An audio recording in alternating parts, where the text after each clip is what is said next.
Hello guys, അപ്പം ഇന്ന് ലഞ്ചിന് ഗീ റൈസാണ് ഉണ്ടാക്കുന്നത്. അപ്പോൾ അതിന് വേണ്ടിയുള്ള അരിയൊക്കെ ഇട്ട് ക്യാരറ്റും അതിന് വേണ്ടി ചേരുവകളൊക്കെ ചേർത്തൊക്കെ റെഡിയാക്കി വെച്ചിട്ടുണ്ട്. അപ്പോൾ ഇനി കറി ചിക്കൻ കറിയാണ്. അപ്പോൾ അതിന് വേണ്ടിയിട്ട് സവാള കട്ട് ചെയ്ത് വെച്ച്, അതേപോലെ മല്ലിയില, പിന്നെ തക്കാളി, പച്ചമുളക്, അങ്ങനെ എല്ലാം കട്ട് ചെയ്ത് വെച്ചിട്ടുണ്ട്.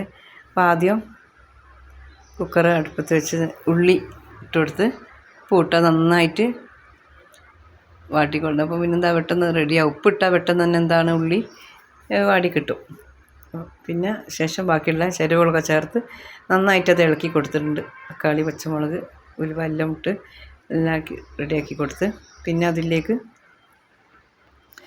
ആവശ്യമായ ചിക്കൻ മസാലപ്പൊടി, പിന്നെ വെളുത്തുള്ളി ഇഞ്ചി പേസ്റ്റ് ഇട്ടെടുത്ത് നന്നായിട്ട് ഇളക്കി റെഡിയാക്കിയതിന് ശേഷം ബാക്കിയുള്ള മസാലകൾ, മഞ്ഞൾപ്പൊടി, മുളക് പൊടി, മല്ലിപ്പൊടിയൊക്കെ ഇട്ടിട്ട് ഒക്കെ റെഡിയാക്കി അത് വേവിക്കാൻ വെച്ച്, പിന്നെ കാബേജ് ഉപ്പേരിയായി.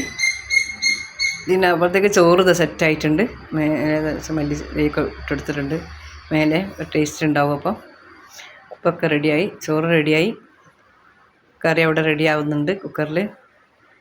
പിന്നെ അപ്പോൾ തൈര് റെഡിയാക്കി, പിന്നെ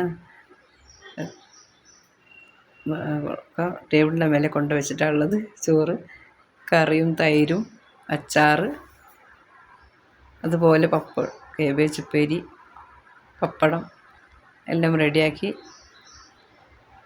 ഇനിയിപ്പം കഴിക്കാനായിട്ടുള്ള ഹസ്ബൻഡ് എത്തിയിട്ടുണ്ട്. അപ്പോൾ ചോറ് കഴിക്കുകയാണ്. ഒന്ന്